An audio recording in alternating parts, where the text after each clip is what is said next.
My friend Dan, he's got a podcast, cause all comics need a podcast, and nobody had a podcast called The Art of Bombing. So Dan went out and bought a tape deck. Who knows why he bought a tape deck? Podcasts don't get played on tape decks, but Dan is from the 80s. So hey there, all you funny jerks, come talk to Dan about your work.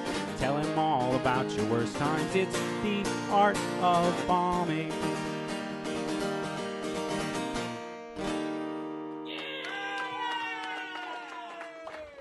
It's like a built-in excuse. People never get better because they never can admit that it's their fault that they're not getting laughs. I mean, I've done that happens a lot. I don't know if we're going. Maybe the stuff I'm talking about, maybe I should save for when we're going. Well, I already started the recording part, so great. Got it going. Yeah, let's do it.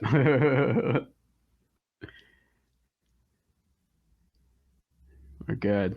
But yeah, I don't know. I feel like a lot of people are just, instead of writing jokes, they're just trying to get people to agree with their opinions these days. Everybody's got an opinion and they feel like they're right.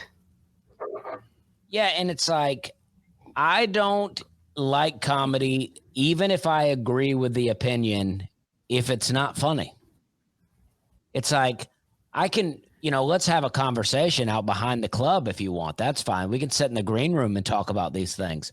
But if you're going on stage and they go on stage and then it doesn't get laughs and they go, oh, too real for you, or, oh, just some built-in excuse. And then, so I feel like for a great thing for a podcast like The Art of Bombing is people never learn how to not bomb anymore because they never can admit that it's their fault that they're not getting laughs.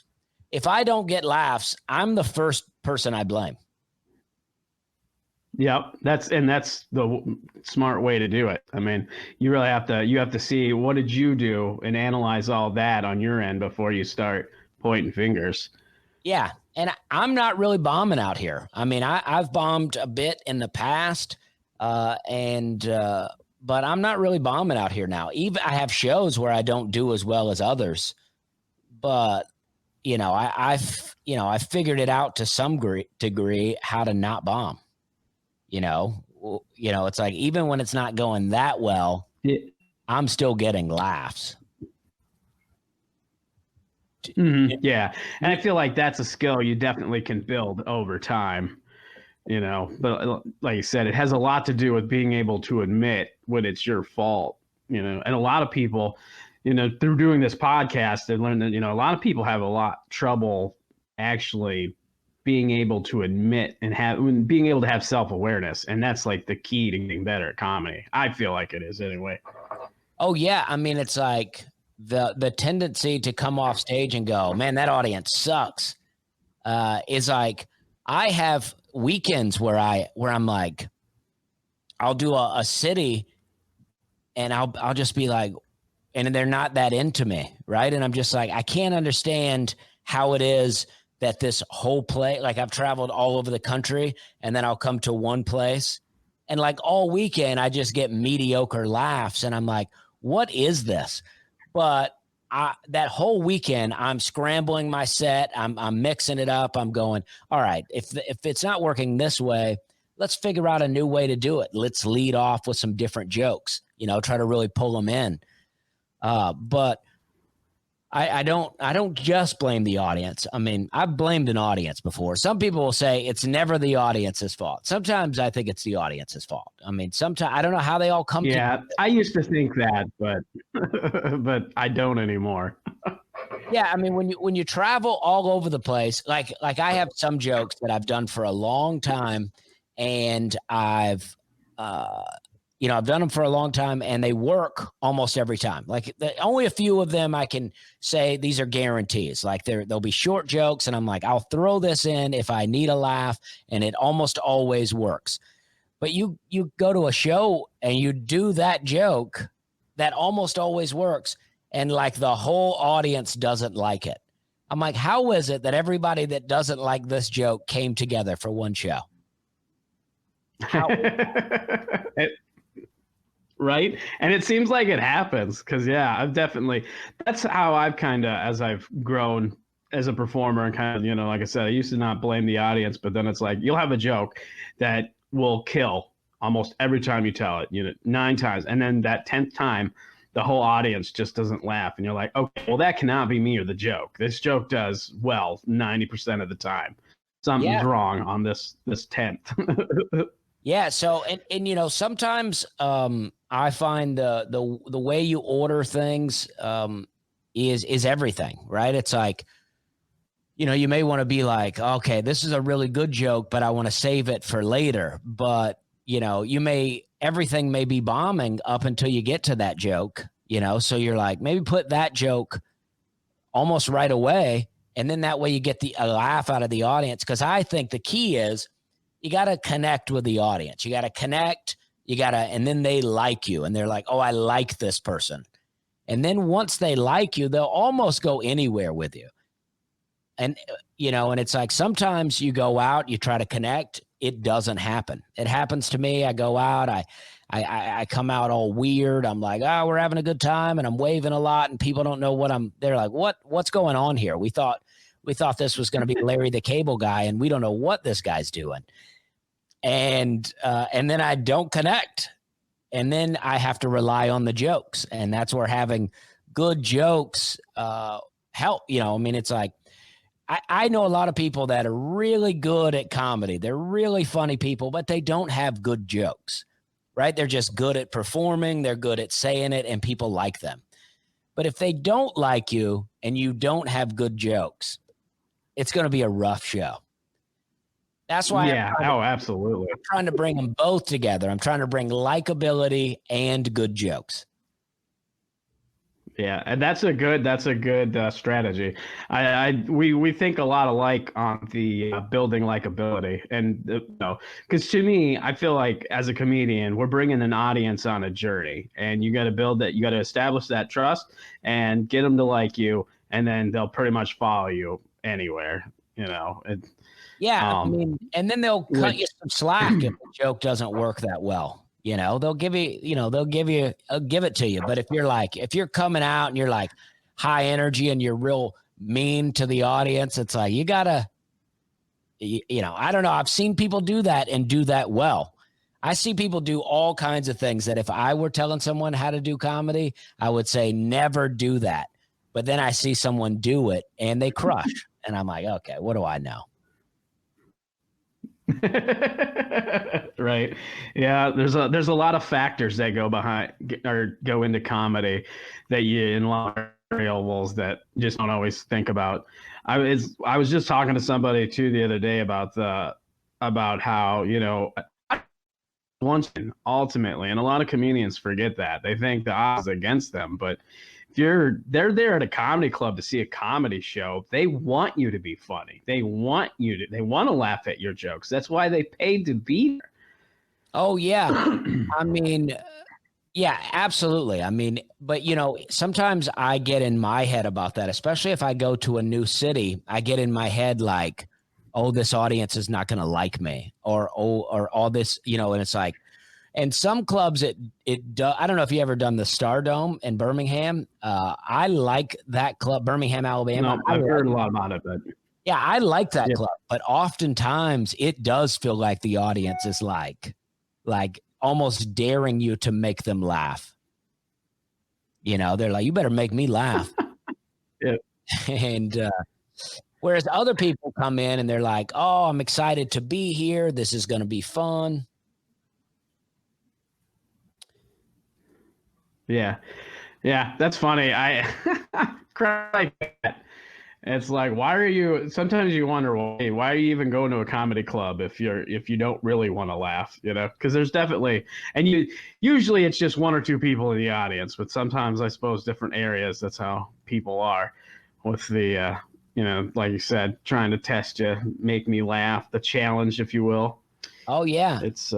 I've seen psychology is interesting. Yeah, I've seen people at tables, and it's usually a guy, and they won't laugh the whole time. They'll look, they're sitting there like, my wife made me come here. I am not going to be rude to you, but I don't think you're funny, and I'm just going to sit here. And then after the show, as I'm selling merch, I see that person go by and their expression has not changed. They are not happier. They just are glad the show's over. Yeah. And you're over there trying not fixate on that person, but you can't because it's like the one person that enjoyed the show and you're like, damn it. Right. And if that is true, if it went really well, despite that person, it feels great. I'm like, I almost go, what an idiot, but then if the show goes mediocre, that person gets to me in a way to where it's like they know something I don't know. They're like, yeah, I knew this wasn't going to be funny. And he did okay. But I've had other times. I've had other times where I leave the stage. I don't feel good about what I've done. I tried my best and I couldn't get them the way I wanted. And then I had people come up to me after a show like that and say, this is the best show we've ever seen. So I'm like, okay, I'm really not reading the audience well sometimes. I feel the same way. I've definitely had shows like that where it's, like you said, you just don't feel like it was a good show. And that's the other thing where they'll be in the audience and they won't be reacting audibly, like they'll just be kind of looking at you and maybe crack a grin or a smile, but they really don't. It almost looks like a courtesy thing as opposed to them really enjoying the show. Oh, yeah. And then, like you said, right after the show, they're like, that was the greatest show I've ever been in. I'm like, were we at the same show? Was this the same room we were in? Oh, yeah. Well, and I feel like what I've learned through comedy has really helped me not bomb in a way. Now, again, I don't say I don't bomb, meaning that I don't ever have bad shows. But I mean, early on, I would be totally memorized. I would write all my jokes out. I would have them totally memorized, and I would go tell the jokes. And no matter how the joke went, I moved on to the next joke. There was no acknowledgement of a joke going well, no acknowledgement of a joke not going well. But I was doing well enough to where I never felt like I really needed that. I used to go out and then just kind of stand there for about 10 or 15 seconds. I thought it was so fun. And then I would really slowly start doing my first joke. And I thought it really built up some tension. And it was fun in an improv theater type situation. But once you got into a bar, nobody's letting you build up that quiet tension. They're yelling at you. They're like, tell a joke, And so, and then I did, but I went to this one place. They were giving me a guest set. I think it was a 10-minute guest set. I had never done this. It wasn't a club. It was a restaurant, but it was ran like a club. And it was packed. And I went up with my best stuff, with stuff in the hipster world. That's not what we called it at the time, but that's my best way to describe it now. Just kind of the hipster world of improv and bar shows where you could do quirky things and make lots of references and everybody loved it and you were a hero. And now I'm doing, comedy for just regular people. And I got my best 10 and I bombed the entire time. I never got a single laugh. I could see two young people in the back laughing, but laughing like this, like they were afraid to laugh. So I got complete silence for 10 minutes. And I was so shocked because I was so cocky. I didn't come in like I'm about to crush it, but in my head, I was cocky. In my head, I was like, oh, I got this. I'm about to blow this up. And then it was complete silence. So then I think you learn I thought, well, if I were in that situation again, after the first joke bombed, I would address it. I would make reference to the fact that didn't go well. And then I think you can overcorrect to where now you're commenting on every joke. You're going, oh, that didn't go that well. And after doing that 3 times, the audience is like, yeah, sounds like none of your jokes do that well. So that's so I think that's funny. It's that balance of not letting. that's why I like, I do this wave joke now where I say I like to wave like this at the end of a joke just to let you know that joke's over, and then that way I say a lot of times you'll know because you'll be laughing. Other times I'll have to give you one of these, and for me, that really helps me, right? Because then if a couple of jokes later, my joke doesn't really land, I just throw up the wave. The audience is like, all right, he acknowledged that it didn't go well. So now we don't have to be nervous about him because he's fine. But if I'm doing an hour and the show's not going as well as I want it to go, the wave can get old quick. And I have to go, all right, let's just do straight jokes from here on out. Let's get through this show. Yeah, I can see that sometimes. It's funny because I think that, that also helps build that trust that I was talking about before. Being honest with an audience, I think they appreciate that more. Even if they're not funny, they still appreciate, when a comic is self-aware. They're because it shows that they're in the room. They understand what's going on.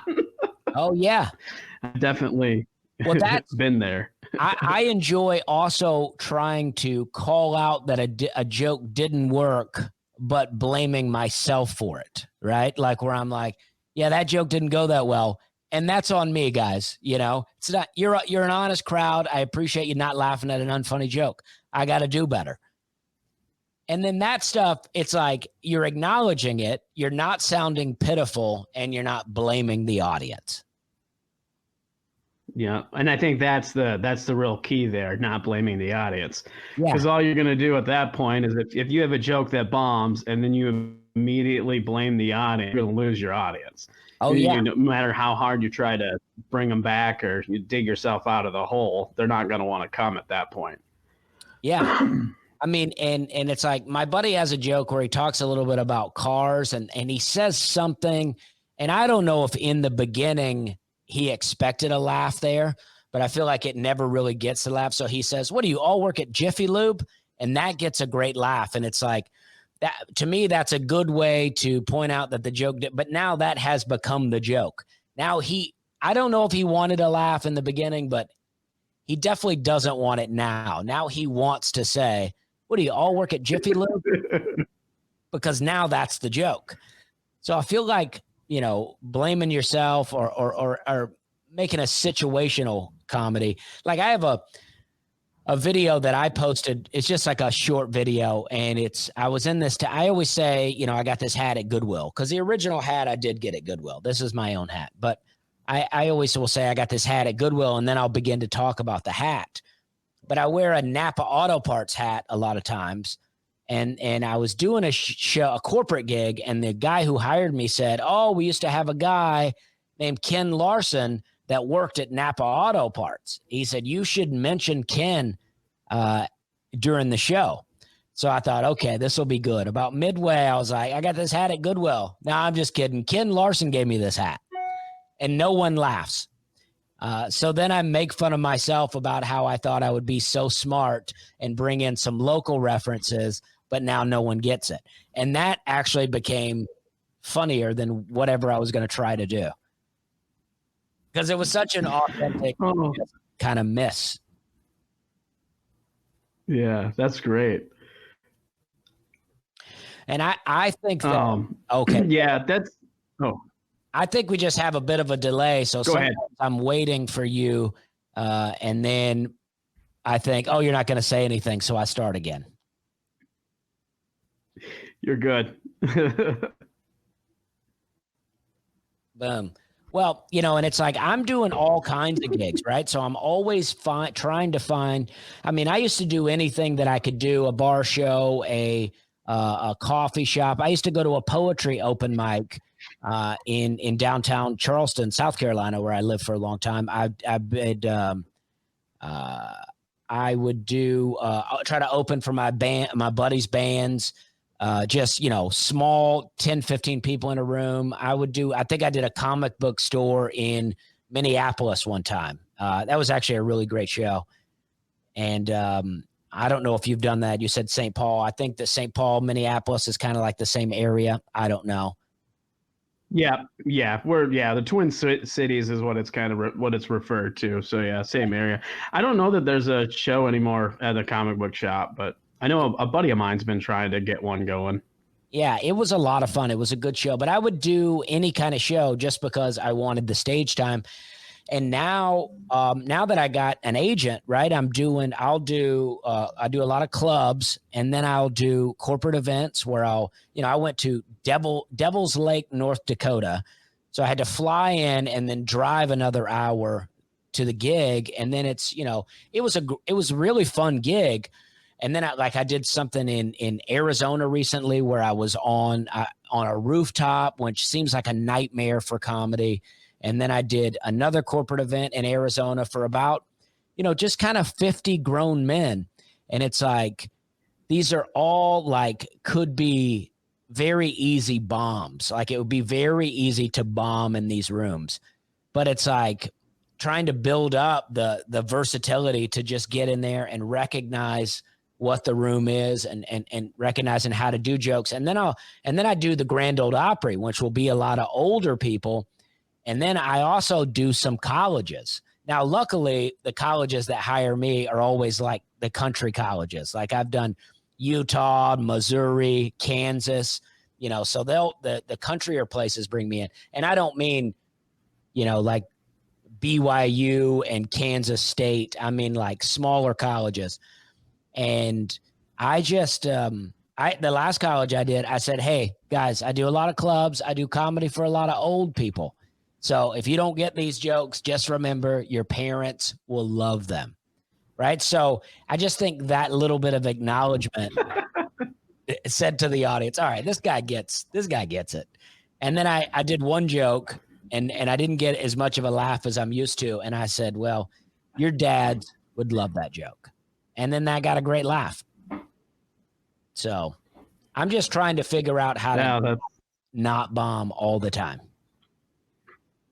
That's a good strategy. I mean, it's amazing, like I said, what goes into comedy. There's a lot of factors and a lot of variables, and people, a lot of comedians aren't always thinking of that. They're just thinking about, I got to write this great joke, I'm going to tell this great joke, and make people laugh. Like they don't think about all these other variables that go into it. That's kind of why I started this podcast. I had a really bad situation at a corporate gig.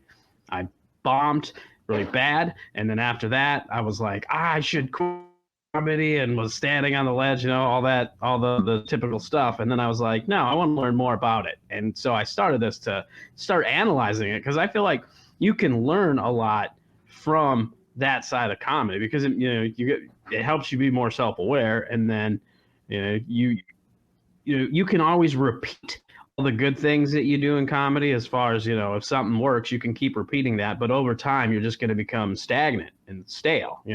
Right. Really get you got to mix better. it up. You need to look at. You definitely do. Yeah. What do you tell that corporate story a lot? I'd kind of like to hear about that bomb. Well, so what it was is I got hired to perform at the South Dakota Emergency Services Conference. And my aunt and uncle were on the planning committee, and they asked what I would charge. And since it was for them, I told them I'd cut them a deal or whatever. And so originally I was supposed to be performing during a dinner. So this conference is like a weekend deal, and it's basically all these emergency medical service people are doing training, they're doing seminars, all kinds of stuff going on for a whole weekend. And then on Saturday night they do a big dinner with an awards banquet, and then they have entertainment and stuff like that. So I'm going to perform during the dinner at the awards ceremony. That's what it's supposed to be. Well, I get there, and then they asked me if I would wait till after the dinner was over. And I thought, then they won't be eating. That's probably better. They won't be distracted going to the buffet and eating, that sort of thing. So I'm like, all right. Well, what I didn't realize is that waiting for the dinner to be over also included their awards ceremony. Oh, no. So this dinner started at 6. They did they did the dinner and into this awards ceremony, and by it was all over with, it was like 9 o'clock. So they'd been sitting there for 3 hours. Well, during the award ceremony, there was these two older guys that have been doing this event for like 15 years. They were part of they were all EMTs and stuff like that. And the one guy, he kept doing little like local, Scandinavian type jokes, your Ole and Lena jokes, that kind of stuff. And he's killing, obviously, because we're in the Midwest. That's, he's going to kill with these jokes. It's Somebody great. told me Anyway. one time. I forgot all about that. Anyway. Yeah. So he of course killing. Well, anyway, so the last award that they're giving away is the EMT of the Year award. All right, which sounds like a great award. Well, the candidate guy that was going to win it this year had just passed away after a battle of cancer. And he was a huge saint in his community. Like, he was a teacher, he was a scoutmaster, he was a deacon at the church. Like, anything good you can think of a person in a community, this was this guy. So they had this video of them reading the nomination letter to him before he died, and his family's there. And so everybody's crying. His widow is at the ceremony sitting up front, gets a standing ovation during this video presentation. Then they give the award to the widow. She comes up there. There's another standing ovation while she accepts this award. People are still crying, doing that thing. And then at the end of that, they have what they call a place setting for fallen. And at the beginning of the ceremony, they set the table to represent fallen, emergency service people. Then at the end, they do a closing thing with it. So it's still sad. So it's all boiling. So they do all this stuff at the end, which is really sad, really emotional. People have been there for 3 hours. And then the MC's like, all right, who's ready for comedy? Like, it wasn't even like an intro or anything. He's just like, now. And then when I went up there, people were walking up to the widow who's sitting up front, right, to give their condolences and do that kind of stuff. I can't, in a comedy club, if that was happening, if there was like a situation like that, you would address it. In this situation, I can't address it. That just turns me to immediately I'm an asshole. So I'm like, well, I'm going to try to ignore it. But I went up right away and I addressed the situation. I was like, all right, well, that was really sad. And that guy was a real hero. And I don't, this is going to be quite the change. We're going to go from that to comedy. And I'm going to try to follow 2 standing ovations. It was like, and it's probably not going to go very well. You can tell they're all tired and exhausted, and people start up and leaving because they were tired. They'd been there for 3 hours already. Yeah, you never do comedy after the awards, because that's all they're there for is the awards. Oh, absolutely. The meal and the awards. That's exactly it.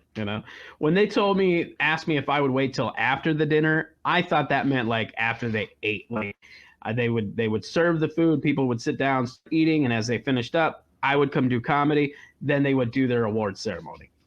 So that was on me. I should have asked more questions by what they meant, and this has been like 4 years ago now. So I've learned a lot since. So I do my time. I get some, and in my head, I think it was one of them situations where I felt like I did worse than I really did, because I've then since listened to the audio and it wasn't as bad as in my brain, but in my brain, it was terrible. I do the set. I get through the hour because I'm doing an hour.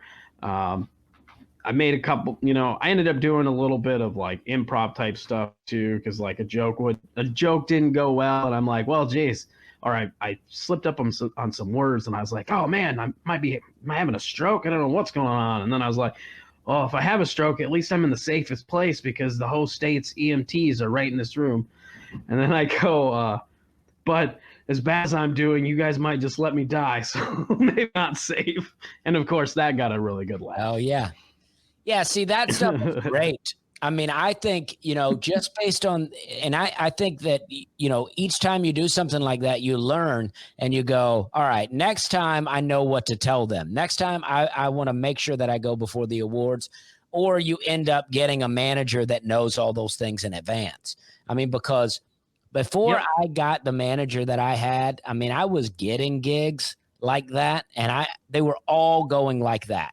You know, I never would say that I was bombing, but I mean, because I wouldn't even a lot of times put it on myself because the setting would be so bad that I'm like, yeah, I would have liked to have won the audience in this, but it was all stacked against me. I did a daytime corporate gig where I was going to do comedy during lunch. The pay was pretty good, so I was like, yeah, I'll do it. I don't care. And I took a friend with me to open. He was going to do like 10 or 15, and then I was going to do 30. And they had the big round tables in this room. So these people have been sitting in meetings all day, and then they come in to get lunch and talk to each other, and their boss had hired a comedian, me, and they had no idea that it was going to happen. There's no stage. It's well lit. It's very bright. We got a wireless mic, and it's coming from the speakers in the ceiling. So they all get in there, and they're at the buffet. They're getting their food, and their boss goes, all right, hey, guys, I hired a little comedy for you. And then they were like, let's get the comedy going. So my buddy goes up, and they're not even paying attention to him. He's up there doing jokes, and they're just eating. And I'm thinking, well, they're going to pay attention for me. By the time I get up there, they'll be done eating.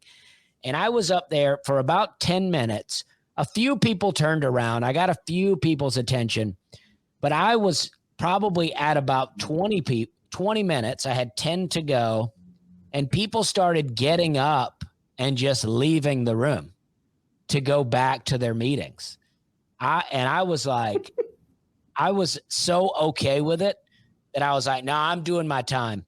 And I stood up there and I told jokes until every single person had left and they were already cleaning the room. The boss was still there, and he was the only one that was really into it. I think he was like, no, I paid for this. I'm getting entertained. I'm watching this whole show. Yeah. Oh, that's great. And then I just learned from that. Yeah. I learned so many things that I would tell people that were booking me for the future. I'd be like, I need a stage. Yeah. I need an actual microphone with real speakers, and I need you to be able to dim the rest of the room and give me a bit of a spotlight. All things. One very important thing. I need the people in the room to know that there's going to be comedy. You know, I mean, yeah, that is definitely an important factor.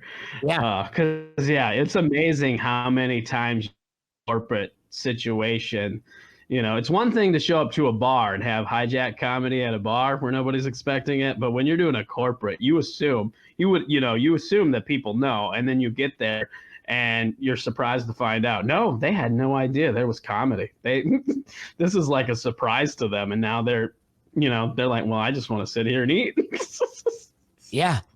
Yeah. You're like, hey, you having a good time? We'll quit that and start listening to me. Yep. That's exactly it.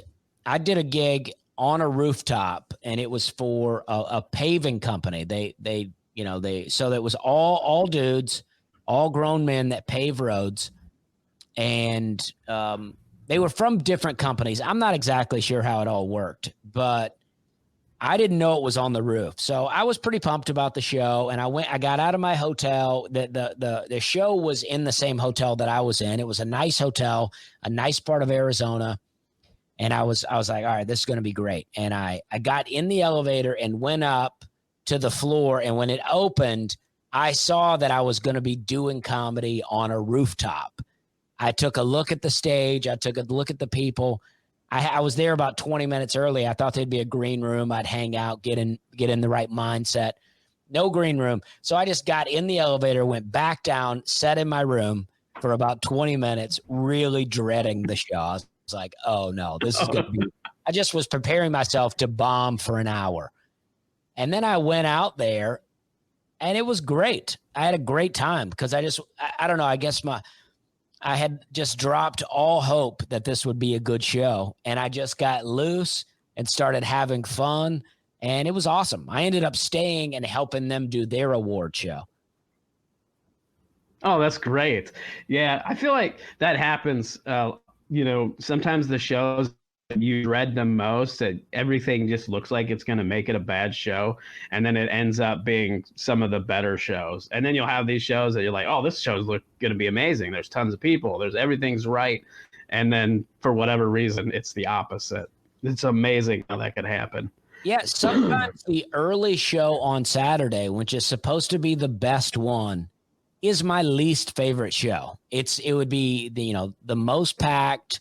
A lot of times, depending on the area, I'm not selling out a ton of shows, but I do sell out some. And Saturday early show will be the show that I'm normally selling out. And it's the worst to me. I just feel like, it's the most normal people that have the most normal lives. They probably are not as hardcore of comedy fans, so they don't get all the subtleties that real comedy fans get. Like, real comedy fans understand comedy. Some couples, they're probably their last show was Jeff Foxworthy, and they're like, all right, let's go check out this Dusty Slay guy. And so and I won't be what they expect. I don't know what it is, but like a Friday late show, the show that everybody hates, sometimes that's my favorite. So I don't know. I don't know the point to that, but I guess it is to say, yeah, sometimes you expect the Friday late show to be the worst, and so you dread it, and it's great, and then you expect Saturday early show to be the best, so you're pumped, and then it's not as good. Yeah, I think that can see how that happens. I don't know. It's like I said, it's an interesting comedy that a lot of people don't think about it that way, but it really is, because there's, you got all the different aspects of the audience, the psychology behind that, because you don't know what their day was like. You don't know what they're coming into, and, just all sorts of different things. It's, back on I forgot to tell you on that corporate gig that I told you about that I was doing. So after I finished I sitting at the table waiting for the lady to come bring me my check. The old guy that's doing all the Lena and Oli jokes sits down next to me. Oh, no. Keep at it, kid. You'll get there. As to say, I'm a better joke comedian than you. And I was just like, oh, man. I hate that too. Yeah. I hate when people do that. I was like, I wrote all my jokes, so. Yeah. Yeah, I hate that. People say that to me. I'm like, no, I got it. I'm fine. Yeah, exactly. I know I'm going to get there. Yeah. Keep at it, kid. Oh, man. We already. Yeah, keep at it, kid. That's exactly what he said. Keep at it, kid. You'll get there. I was just like, wow. Give me my check and get out of here. Yeah. I got things to do. The last show that I really hated, and I was in Egg Harbor, Wisconsin at a resort, and the room, it just seemed so perfect. I took a friend of mine to open for me. I thought he had a really good set. I was just pumped, but the room was pretty well lit, and they were all pretty old. And I got up there, and then just about halfway through, I just started hating the crowd. And I was like, I can't wait to get out of here. And I got off stage, and they had my check ready. And I don't think they thought I did bad, but they were like, hey, we got your check here. I took the check. I went straight to the car. I beat people that were at the show into the parking lot. I passed them on the way to my car. Like, I can't wait to get out of here. I hated this show. I just hated it. And I don't know what it was, but they just weren't that into it. They had no energy. They would laugh. They would go, ha, ha, ha, and then they would just die off. Oh, man. Yeah, that's that's funny that you beat people out. Oh, yeah, I couldn't wait to get in the car. Because I'm a nice person. I'm a nice comedian. So if I lash out at someone ever, it seems like the worst, because they're like, oh, what's he so mad about? But like a comic that yells all the time, You don't even think about what they're saying. And that's also like, I'm relatively clean. So if I say something even remotely dirty, people are like, oh, and I'm like, oh, all that shit you just heard people say, and now you're upset with me about a little joke, you know? I've had people talk about, anal sex for 50 minutes, and then I make a light reference to not washing my hands, and people are like, and I'm like, okay, take it easy. Yeah, you set those expectations, and then suddenly you have to live up to them. Yeah. That's how people view it. It's like, just relax. Yeah. Yeah. That's another thing that's kind of interesting with comedy too, how if you work a little bit clean, that ends up becoming the expectation. That's what people expect all the time. Yeah. And even if that's not your intention, you know what I mean? Like, your jokes are clean or whatever, but use a swear word or do a bad joke, and then they'll just like, it's the end of the world. That's why I've grown as a comedian. Oh yeah, that's why I like to say relatively clean, because my idea is, I am a clean comic. I mean, I don't cuss on stage at all, but if I want to, I want that to be okay. If I feel the need to cuss, absolutely, I want it to be okay. Yep. No, I feel that, because I've had people, when referring to me and my comedy, they're like, oh, well, you're a clean comedian. And I'm like, well, I do clean comedy a lot of times, but let's not, don't put me in that category, because I do swear,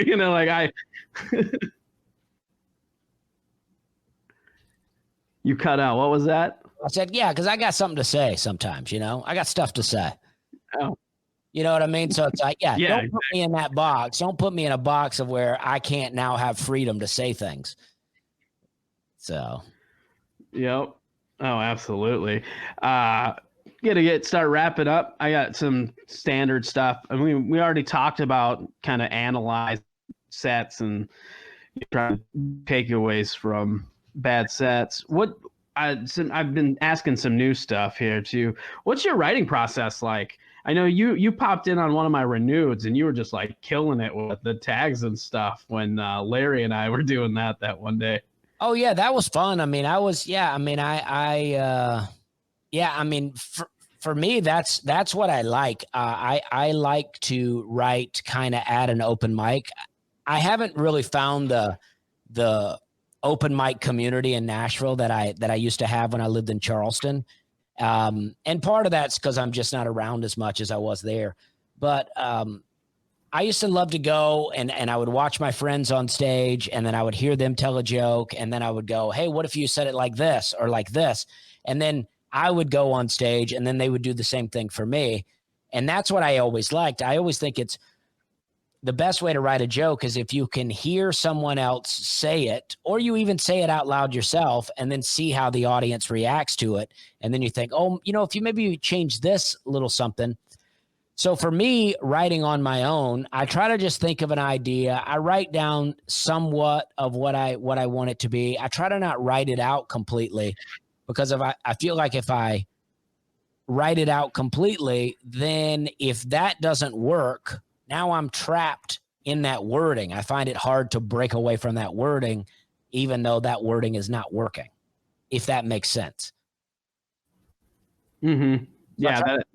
That absolutely makes sense. That's how I used to write, real scripted, and it had to be word for word. And then I've found that if I don't write it down word for word, I'm a lot looser on stage.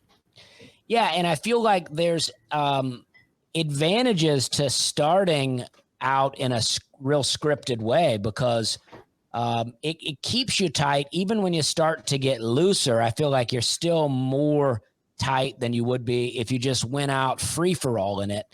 And I hate when people are like, yeah, I'm just going to wing it. I'm just going to mess around. And it's like, well, it's fine to mess around, but have an idea of what you're doing and why you're doing it, or you're just wasting everybody's time. Oh, absolutely. Yeah. You definitely have to have some kind of a plan, I guess is how I say. I never have ever tried. I'm not very good at improv for one thing. And the idea of going up, I'm just going to see what happens. Oh no, that scares the shit out of me because I know Yeah. I'll bomb. Oh yeah. Well, that's I got it. yeah. Well, for me, it's like at least up until the quarantine here, I was doing so much comedy that I had, probably an hour and a half worth of jokes, just kind of floating around in my head that I could pull up at any time, basically. So I had gotten to a place where I didn't need to write a set list. I kind of knew what I wanted to do. And if it wasn't going well, then I would go back to the paper and write out a set list and try to figure out what order would work the best. But I was in a place to where even sometimes I would be irritated about something. I'd go, oh, I'm just going to go out here and wing it. And then the moment I hit the stage, all the irritation's gone. And then I'm like, oh no, let's do jokes. Let's have fun. And then I had the ability to kind of bring up jokes in my mind. But I'm sure that I'm going to have to start that over because I tried to tell some jokes on a podcast the other day. I couldn't even remember my jokes. So I'm going to be almost back to square one, I think. I feel that I've been messing around on some of these virtual open mics and shows or whatever. Like I haven't, but I was like, God, I forgot. I'm forgetting how to do comedy. I don't even remember my own jokes. I know. I was making the neighbor laugh the other day. I was like, oh, this feels pretty good. I forgot about that. I forgot what it's like to tell comedy to non-comics. I forgot what it's like to have conversations with just real people. I was making jokes. I was like, oh, this is fun. I remember this. All the times. Hopefully we get there again soon. Yeah. Do you have any short-term or long-term goals for comedy? I don't really, I don't know. I'm never really a goal person. I just feel like that I want to be as happy doing what I'm doing currently at all times. The object for me in comedy is always to get to a place where I'm making a little more money, to where I'm, maybe having to work a little less hard, even though that doesn't happen. I feel like the better my career gets, the more I'm working. And that's good. And then I make more money that way. But I don't know. I feel like sometimes if you set like a long-term goal and then things all along the way begin to change, you start to say, oh, well, maybe I want to go this way, or maybe I want to go this way. But then you feel like, oh, but if I do that, then I won't reach my goal. But maybe you never were supposed to reach that goal anyway. Maybe it was all about the journey that was going to lead you to this other place. But because you've set yourself on this hard goal of, I got to have this done by this time, that you're not allowing yourself the freedom to move and take what's coming at you. That's a really good thought about that. I guess I've never thought about it that way, but. Well, I just, I never really necessarily put it down like that until recently, but I've never really had goals. I mean, when I graduated high school, I didn't go to college. I was like, I don't know what I want to do. So then I started working a job and I was like full-time at that job. And then I was like, I guess this is what I'm going to do now. I'll move up in this company. And then when that started not being fun, I was like, oh, I want to do something else. So then I decided, well, maybe I'll try to make comedy my career. And then I wanted to move to New York. I wanted to move to LA. And then ultimately I ended up moving into the most unlikely of places for comedy, Nashville, Tennessee. But I feel like just because I was just kind of going with it, but always working hard. I feel like if you tell someone you don't have goals and you're just going along with the flow, then they think you're not working hard. You always got to be working hard, but just going with it, seeing what happens. I could have not predicted the path that I've gone, so it's like, I couldn't have said, all right, I want to do Just for Laughs Comedy Festival by this time. And then I want to have a Tonight Show.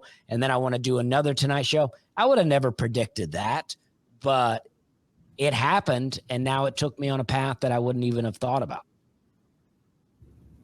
Yeah, that's awesome. That's and like I said, that's a good way to look at it. Because you're right. People do, when they make a goal, then they get tied down to thinking that they only can accomplish that, and you don't even think about what you're missing out on by not taking other opportunities. Yeah, and Yeah, that's really good. I think short-term goals are okay, but even I don't really have any of those. And I think that this lockdown, this quarantine that we're in, has showed more than ever how none of us have any idea what's going to happen tomorrow. I mean, my calendar was full. It's like every weekend that passes is another weekend that I've lost, not only money, but also stage time and experience. Mm-hmm. So, but I'm like, all right, all that stuff shut down, but my life is not over. So what do we do next? Now let's just do something different. And hopefully that comes back. But who knows, right? I mean, we all just think that we're going to sit around for a few weeks and then it's all going to come back. Maybe it never does. You know what I mean? Who knows? Who knows? Oh, absolutely. And even if it does, who knows how long it'll be, just because, all these people, I don't think comics especially are thinking about how, even if a venue comes back, where they might do comedy, they have to now make up for all this money that they've lost. They're not going to be able to just throw money at entertainment. Like, it's almost where they're going to have to try to start building themselves up. And then you look at like smaller comedy clubs, they may not even reopen. So that's going to be less and less stage time out there because there's already a ton of comedians competing for all the same gigs. Oh, yeah. Yeah. So who knows? So I'm like, I mean, even for me with comedy, I'm like, I could just do something different. Like, I'm enjoying doing comedy. I like it. I'm having success, but I could also just do something else. I mean, I often want to learn carpentry, I'm like, maybe I just start building things now, it's like, I just feel like that we go down these paths and then we feel like if we don't keep doing them, then we're somehow a failure. But I'm like, no, it's wide open. We do whatever we want to do. And we just, I was, 8 years ago, I was a pesticide salesman, and I thought, well, this is what I'm going to be doing. I'm going to be, at least 10 years ago, I thought this is going to be my career. I got it. I'm doing well. I'm already moving up. This is what I'm going to do. And I had real estate aspirations. I was going to buy, I had a whole plan of what I was going to do. And then I didn't do any of that. And I don't feel like a failure. I feel like, okay, that really worked out for me. Yeah. Yeah. Yeah. Sometimes the path just changes. And if you just have to go along with it, you're absolutely right. It doesn't mean you're failing at anything. And I often contemplate, now this is a weirder thing, but I often contemplate, does the past even exist? Right. I mean, like we have memories and maybe some pictures, some videos of things we've done. I have videos of myself in my early 20s drinking, and I watch it and I'm like, that's not me. I don't know who that is, but that's not me. And it's like, oh, yeah. And it's like I feel like we have a tendency to remember things oftentimes better than what they were. I think sometimes we can remember it as worse too, but I think more often than not, we remember everything as better than it was. Like, because you only remember the things that you like the most. It's like a girl that you might have dated in the past and you guys broke up. You're like, especially if you broke up with her, you can still reminisce on it like, oh, that was a great time. We had a really great time. But did you really? Because if you did, would you have broken up? These are just things. I've been locked. Yeah. These are things. No, those are great thoughts. Because you're right. We do absolutely. It's human nature to exaggerate everything. I think it's all things that feed into ego is what it is. Bigger and better, and look at the things I done. Give me my accolades. Oh yeah, yeah. I mean, it is all ego. Oh, and yes, it is. It's so ego, and it's wild. Oh yeah, yeah. And then the last thing, well, a couple more things, I guess. But do you have, and this can be personal or professional, what's your proudest achievement so far? I like to end on positive because we talk about a lot of dark stuff. So Yeah, I mean, it's hard to say. I mean, there's so many things that I consider achievements that maybe other people don't. And then there's some obvious things like I'm very happy that I got to do the Tonight Show. I mean, it's pretty surreal to think, where I came from, who I was growing up, even who I was in my 20s, that now I'm doing the Tonight Show. Also pretty surreal that I have done the Grand Ole Opry. I mean, that was something. I grew up in Alabama, and I just remember thinking about the Opry and seeing the people that have been across the stage, and to have done that is pretty amazing. But then also, I quit drinking 8 years ago, and I mean, that might be the best thing that I've ever done for myself and the hardest thing that I've ever done. So, yeah, I mean, it's hard to say, but I mean, no, absolutely. and it's like, it's like, even, I don't know, just all of those things can seem a bit surreal, especially if you do take into account things in the past and you go, I think about like friends, like old friends from different places. And I was just thinking about someone today, and I was just thinking, when we hung out, I was an entirely different person. I wonder what it would even be like to hang out with that person today. Yeah, no, I definitely can see that. How old were you when you started comedy? I'm just curious because you're talking about experiences being surreal, and for me, I feel the same way with a lot of stuff that's happened in comedy. Because I started way later in life Yeah. than most people. I was like you when I started, and like you, I grew up in I grew up in South Dakota, but Midwest, small town, Yeah. country living, and I had 15 years ago I had a job that I thought this was my career, and then I quit after 10 years to go do comedy.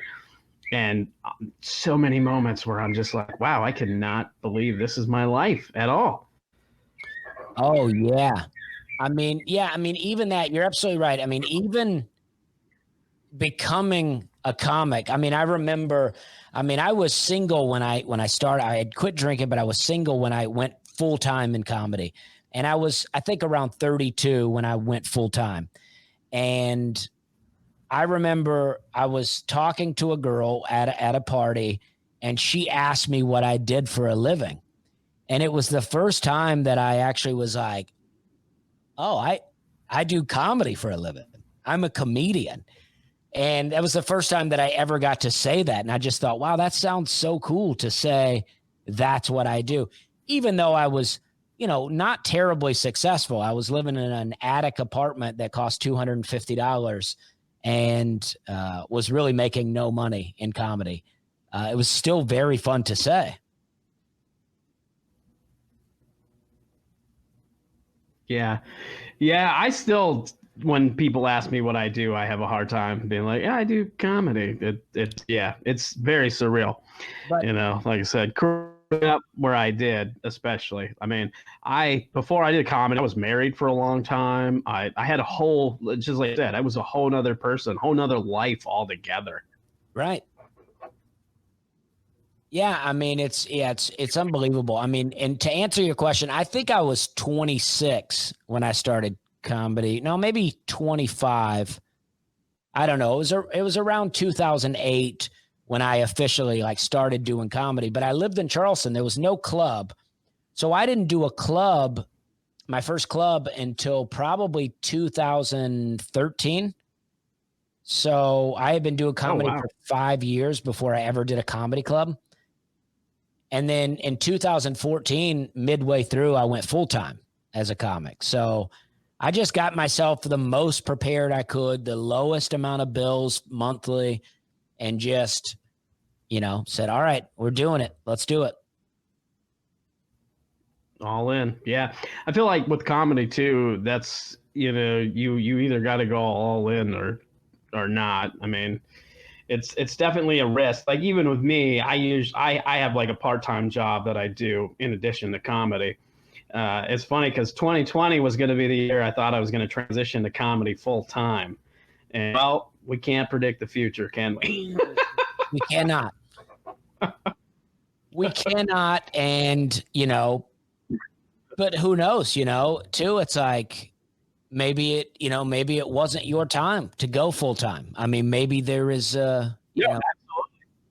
maybe there's something at your part-time job that you have yet to discover, and it's going to be life-changing for you. Who knows?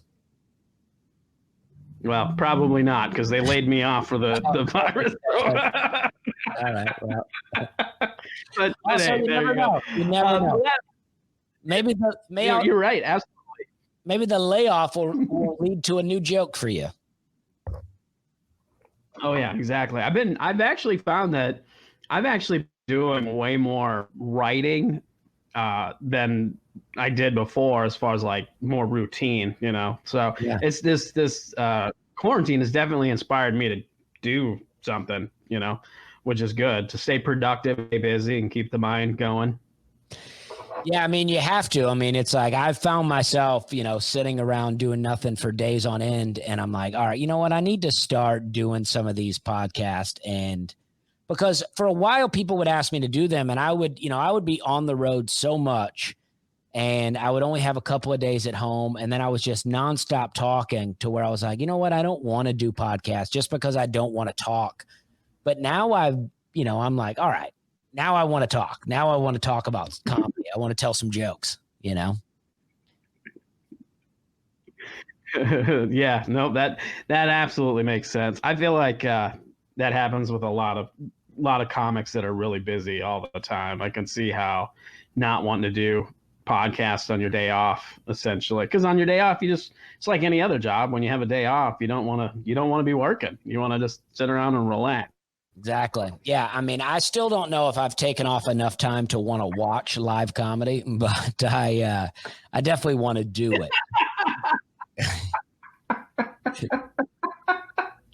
Oh, that's funny. That was a good one. The last thing that I like to do is I started this new thing called Pick a Number, and you're going to pick a number between 1 and 20, and then I'm going to ask you this random question, and these are just fun questions. So go for it. Okay, 18. All right, your question is, how many times does it take you to listen to a song that you love before you actually hate it instead? Oh, man.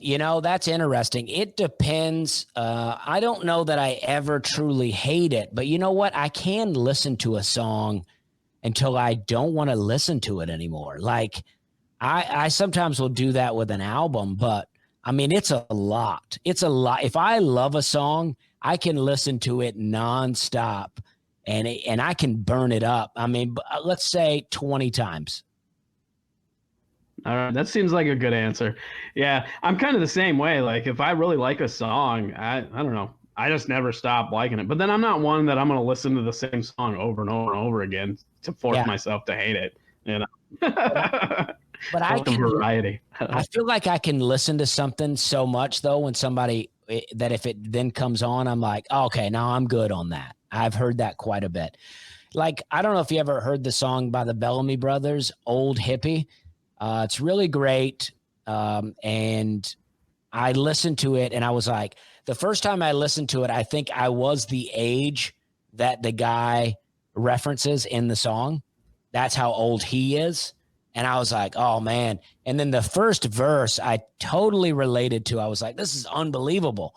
And I just listened to it. But now I'm like, I'm good. I don't need to hear "Old Hippie" again. I'll have to check the song. I think I've heard of the Bellamy Brothers, but I don't know that I've heard that song. I'll have to check it. Now I'm going to have to go do that after this. Yeah, they've only got I love exploring new music. Well, they've only got a few that I like, and I'd like to kind of deep dive on an artist and really get into them. And the Bellamy Brothers, to me, doesn't have a lot. They have the song, "If I Said You Had a Beautiful Body, Would You Hold It Against Me?" Which is also great. Joe Dirt says that to whatever the character played by Jamie Presley is in Joe Dirt. And he says, if I said you had a beautiful body, would you hold it against me? She said, sure would. Want to go back to my place? And I always love that line. I think that's such a good line, but it won't work on women. That's a great movie. Yeah. You tried. I actually said it to a girl one time, and I'm not sure she had heard the song. So she didn't really know how to react. She was like, I don't know. I feel like you're trapping me here. This trickery. Yeah. Oh, man. Well, thanks so much for joining me. Where can people find you and find your comedy? Well, I realize now in the instructions you sent me that my username should say @DustySlay, but every social media and my website is all just @DustySlay or DustySlay.com. I mean, I'm on TikTok. Actually, I use TikTok a lot now. All I do is post 1-minute stand-up clips, but I have really, during this quarantine, have really blown up on TikTok. I mean, blown up for me. I don't really pick up a lot of followers on social media. I do okay, but I don't have like breast or anything overly attractive about me. So I have to earn it with comedy. And but I TikTok is @DustySlay. I'm on Twitter, Instagram, Facebook. I try to use them all a little differently. There is a lot of overlap, but I try to use them all a bit differently. And I have a YouTube channel that was pretty active, but during the quarantine, it's become pretty inactive. But I'll be back. So if you like YouTube, subscribe to my channel. I'll post some stuff. It's fun. All right.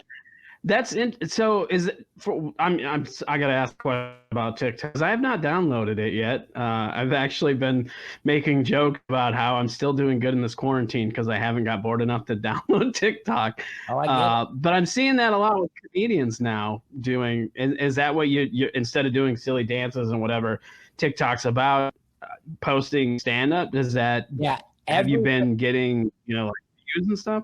Everything that I've posted has been all stand up, or maybe I've tried to even post some little video sketches that I've done, and they don't do well at all on TikTok for me. So I have just been posting stand up, and I get, I'm up to 35,000 followers, and I've had it for 2 months. Wow. And I've had Instagram was previously my most followed, and I've had it for several years, and I've got 12,000. So, I mean, it's insane how many views some of the videos get.